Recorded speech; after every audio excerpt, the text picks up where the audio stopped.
सबको पता चल ही चुका है कि कानूनी रूप से मैं अब विगत 5 महीनों के बाद जेल से बाहर आया हूं और इन 5 महीनों का जो वक्त था, मुझे लगता है इस राज्य के लिए, हमारे झारखंडी भाइयों के लिए, यहाँ के मूलवासी आदिवासियों के लिए बहुत ही चिंतनीय महीने रहे हैं। आपको पता है और पूरे देश को पता है कि मैं किस लिए जेल गया था और अंतोगत्वा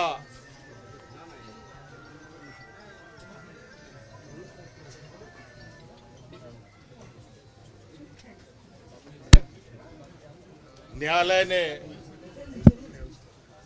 अपना न्याय सुनाया है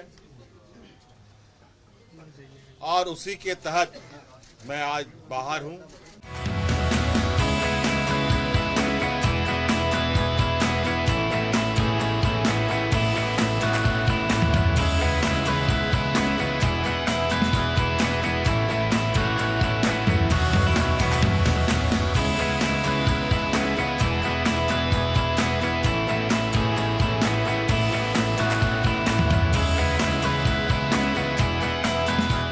हम सबको तो ये आभास हो रहा था कि वो निर्दोष है और सब कोई इस बात को आभास कर रहे हैं कि उनके खिलाफ कुछ भी नहीं है और निश्चित रूप से सब बहुत उत्साहित हैं, खुश हैं, क्योंकि हमारा टीम और भी मजबूत हो गया है अब उनके आने के बाद।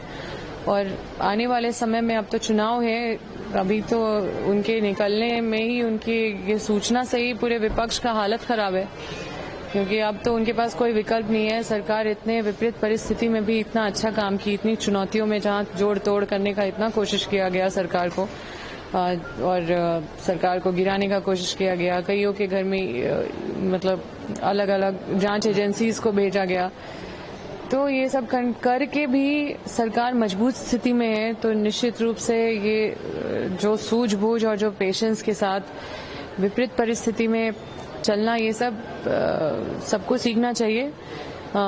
हमारे साथ भी जो एनटीपीसी के खिलाफ जो प्रोटेस्ट मेरे पिताजी पूर्व मंत्री श्री योगेंद्र साहब कर रहे थे, कई बार मेरे पूर्व विधायक श्रीमती निर्मला देवी, मेरी माँ, मतलब दोनों को राज्य बदर, जिला बदर, सीसीए एक्ट, कई तरह की चीजें की गई, लेकिन हम लोग भी इसी सूझबूझ के साथ चले, पेशेंस के साथ चले और हिम्मत से काम लिए। तो जो जहाँ पे सच होता है वहाँ पे घबराने की जरूरत ही नहीं है। और जैसा कि आप लोग सब देख रहे हैं कि हमारे जो गठबंधन की सरकार है, हमारे जो गठबंधन के कार्यकर्ता हैं, चाहे वो कांग्रेस के हैं, जेएमएम के, आरजेडी के हैं, सब लोग बहुत पेशेंस के साथ, बहुत मतलब सूझबूझ के साथ क्षेत्र में बने रहे और मजबूती से काम किए हैं लोकसभा चुनाव में भी। और अब तो सभी लोग और उत्साहित हैं, इस बार फिर से हम लोग बहुत मजबूत सरकार बनाने के पोजीशन में हैं।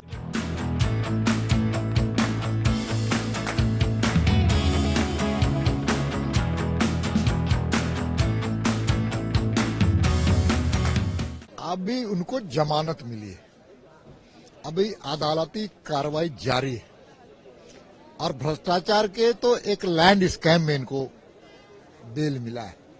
अभी कई ऐसे घोटाले उजागर भी होने वाले हैं जिन्होंने अपने कार्यकाल में किया था, झारखंड को लूटखंड बनाने का काम किया था।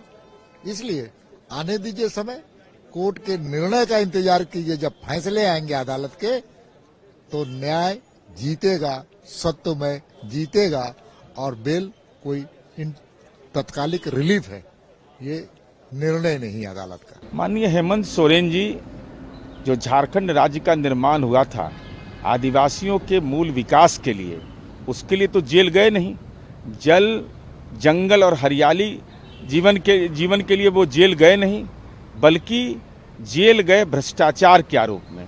तो न्यायालय ने तो अभी बेल दिया है, जमानत दिया है। राजनीति के दामन पर जो दाग लगे हुए हैं वो उस दाग से अब तक मुक्त नहीं हुए हैं। तो जनता दागदार नहीं खोजती, जनता बगैर दाग का नेतृत्व खोजती है।